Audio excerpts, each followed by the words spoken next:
En este video hablaremos sobre los modelos de procesamiento lingüístico, el cual nos basaremos en el modelo de People y Hickory.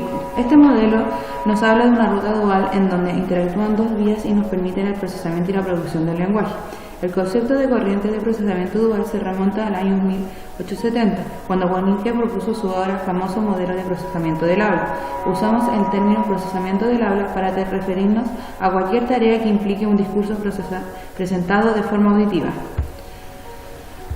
Este modelo propone un flujo ventral que involucra estructuras en las porciones superior y medial del lóbulo temporal.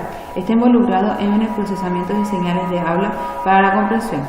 Un flujo dorsal que involucra estructuras en el lóbulo frontal y posterior y aspectos dorsal posterior del lóbulo temporal y opérculo parietal está implicada en la traducción de señales acústicas del habla en las representaciones articulatorias en el lóbulo frontal, que es esencial para el desarrollo del habla y el habla en la normalidad de producción del habla.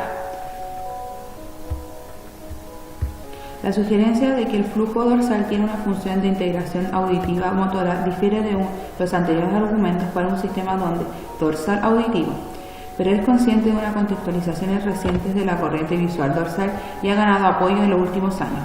Proponemos que las tareas de percepción del habla se basan en la mayor medida en circuitos de corriente dorsal, mientras que las tareas de reconocimiento de voz se basan en los circuitos del flujo ventral, en contraste con la visión típica de que el procesamiento del habla es principalmente dependiente del hemisferio izquierdo.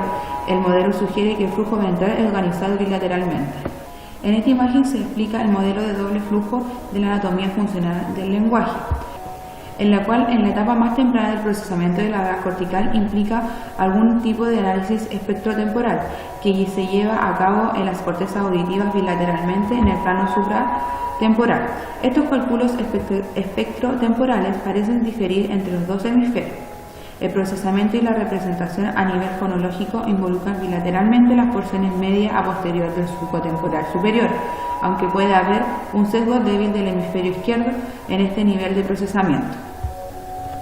Posteriormente, el sistema se divide en dos corrientes amplias, una vía dorsal azul que mapea representaciones sensoriales o fonológicas en representaciones motoras y articulatorias, y una vía ventral rosa que mapea representaciones sensoriales o fonológicas en representaciones contextuales léxicas.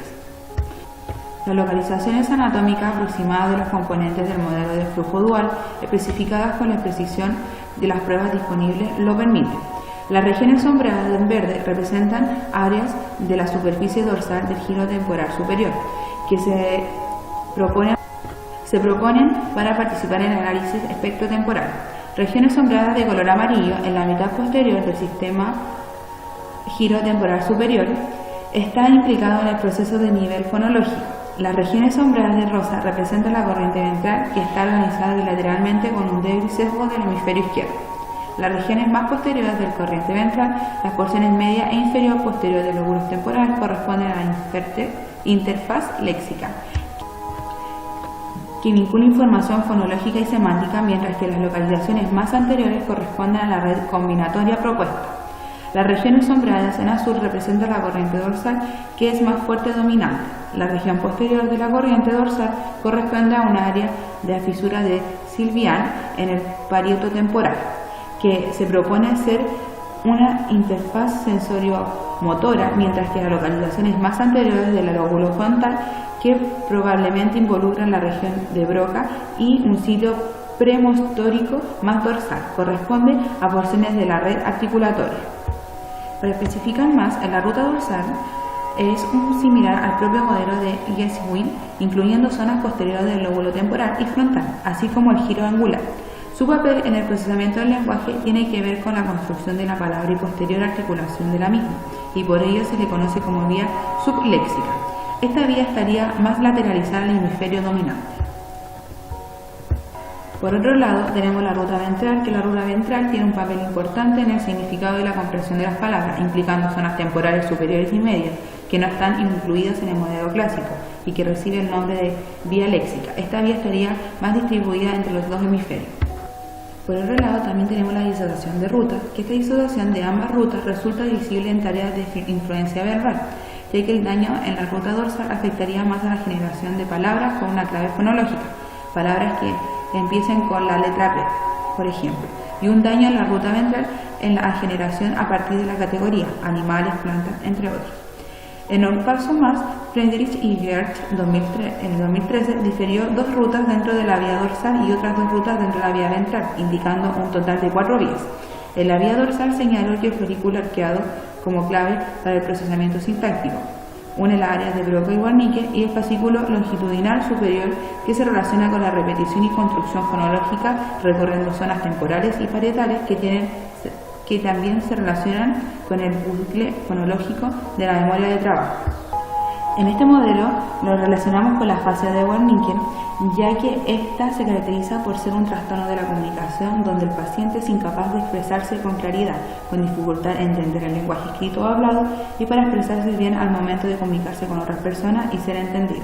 Además, las personas que padecen esta fascia tienen problemas al no tener sentido al momento de hablar, añaden sílabas o palabras parecidas o que no van al caso en que está. Siendo así, este modelo se conecta con esta fase debido a que explica que hay una vía dual que interactúan 2 vías que permiten el procesamiento y la producción del lenguaje. Esta vía dual se caracteriza por explicar el procesamiento del habla, pero en tareas auditivas, como en el discurso. Esta vía tiene 2 flujos, el flujo ventral, que son el procesamiento de señales del habla para poder comprender, es decir, que todas las tareas que tengan relación con el reconocimiento de voz están involucradas en este flujo. Son tanto las representaciones sensoriales fonológicas para así lograr una representación contextual léxica. Según este modelo, los hemisferios están organizados bilateralmente. Por otro lado, tenemos un flujo dorsal, que este tiene 3 estructuras involucradas. La primera, el lóbulo frontal posterior, lóbulo temporal posterior y el cuérculo parietal. Estas 3 explican las tareas de la percepción del habla, comprendiendo la traducción de las señales acústicas del habla en la representación articulatoria, para tener un desarrollo y producción del habla con normalidad. También por otro lado tenemos las críticas, donde las críticas se realizan los autores del paper de la organización cortical del habla, procesamiento en que el corriente ventral está compuesta por vías paralelas, que podrían diferir en términos de su frecuencia de muestreo, y que la corriente dorsal también podría implicar sistemas paralelos que difieren de escala a los que nos indicará, y que como grupo podemos deducir que se requiere más de trabajo empírico para probar esta hipótesis propuesta por los autores de este modelo, por lo que, a pesar de ser una teoría que nos parece bastante cercana a la realidad sobre el procesamiento lingüístico, se necesita más pruebas para ser más certera.